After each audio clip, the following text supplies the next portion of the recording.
The United Nations announced that it has completed the first phase of Safer Operation Rescue, yet the Dutch government warned of the consequences of delaying the process of unloading oil from the ship and called for safe and environmentally sound recycling of the tanker. This report has more.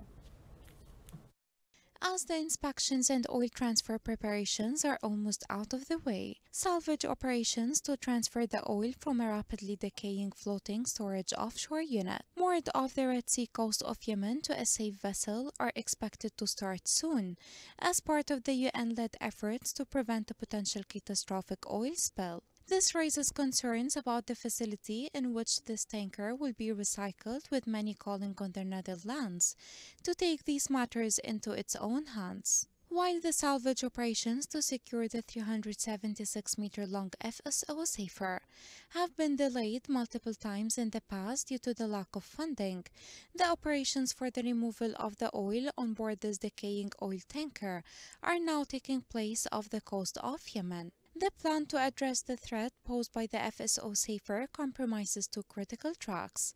This covers an emergency operation to transfer the oil from the FSO to a temporary vessel and the installation of a long-term replacement vessel or another capacity equivalent to the FSO Safer within a target of 18 months.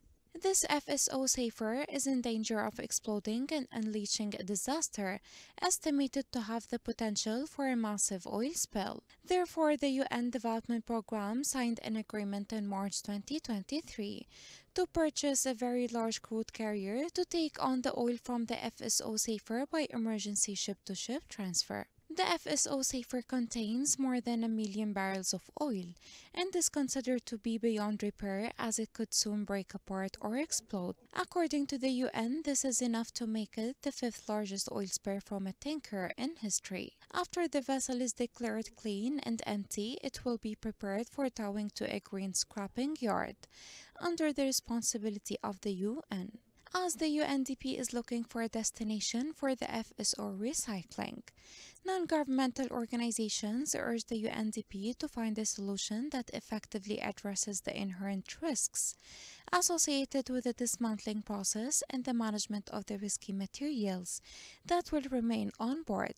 Currently, these NGOs are calling on the Dutch government, one of the biggest donors to the Stop Red Sea oil pollution operation, to follow suit and assist UNDP in identifying a suitable recycling facility by pushing for the safe and environmentally sound recycling of FSO Safer.